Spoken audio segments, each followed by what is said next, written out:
Welcome to சமையல். இன்றைக்கி வந்து நம்ம வரமிளகாய் சட்னி எப்படி வைக்கிறதுன்னு பார்க்கலாம்.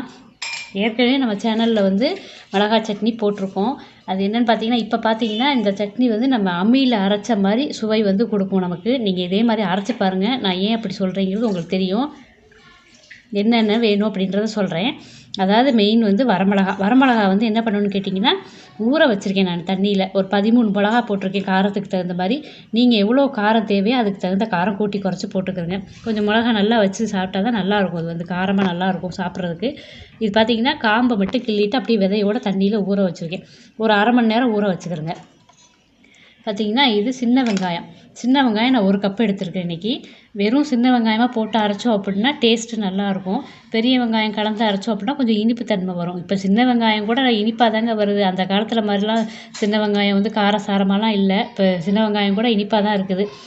ஆனால் இப்போ வந்து சின்ன வெங்காயம் தான் நான் இன்றைக்கி போட்டிருக்கேன் 1 கப்பு. நீங்கள் வந்து எப்படிங்கிறத பார்த்து சூழ்நிலைக்கு தகுந்த மாதிரி சேர்த்துக்கிறங்க.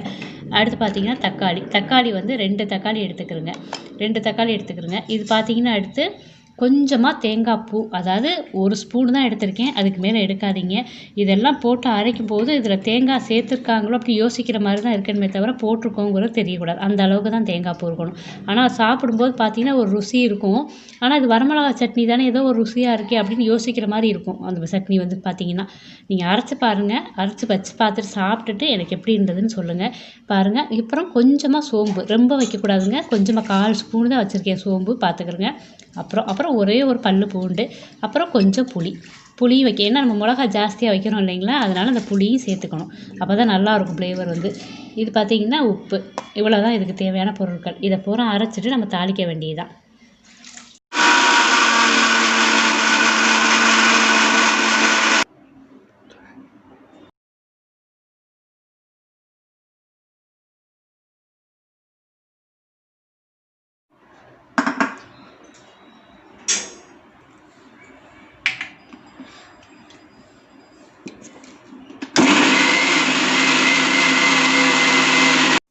இப்போது இதில் வெறும் கடுகும் 2 கட்டி பெருங்காயம், சின்ன தூள் தான் போட்டிருக்கேன். இது மட்டும் தான் போடணும், வேறு எதுவும் போடாதீங்க. இதில் இப்போ கருவேப்பிலை போட்டுக்கலாம்.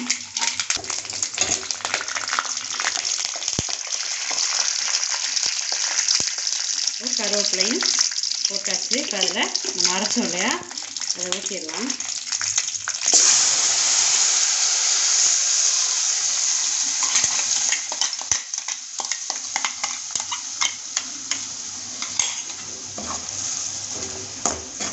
இது இப்போது இந்த எண்ணெயிலே நல்லா வேகட்டும்.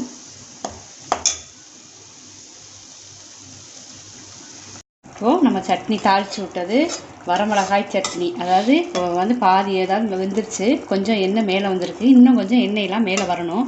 இது என்னன்னு கேட்டிங்கன்னா, அம்மியில் வச்சு அரைப்போம் இல்லையா அந்த காலத்தில், அந்த வாசம் வந்து இதில் வந்து கண்டிப்பாக இருக்குங்க. நீங்கள் வச்சு பார்த்துட்டு எனக்கு சொல்லுங்கள்.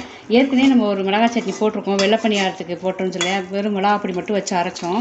அதே மெத்தட் தாங்க. ஆனால் இது வந்து இந்த வரமிளகா போட்டு அரைச்சிருக்கோம். இப்போ அம்மியில் அரைச்ச டேஸ்ட் அப்படியே இருக்குங்க. நீங்கள் வச்சு பார்த்துட்டு அப்புறம் எனக்கு சொல்லுங்கள். இது இட்லிக்கு வந்து அருமையாக இருக்கும். இது இன்னும் நல்லா எண்ணெயெல்லாம் கொஞ்சம் வரட்டும். இப்போது நம்ம வரமிளகாய் சட்னி ரெடி ஆயிடுச்சுங்க.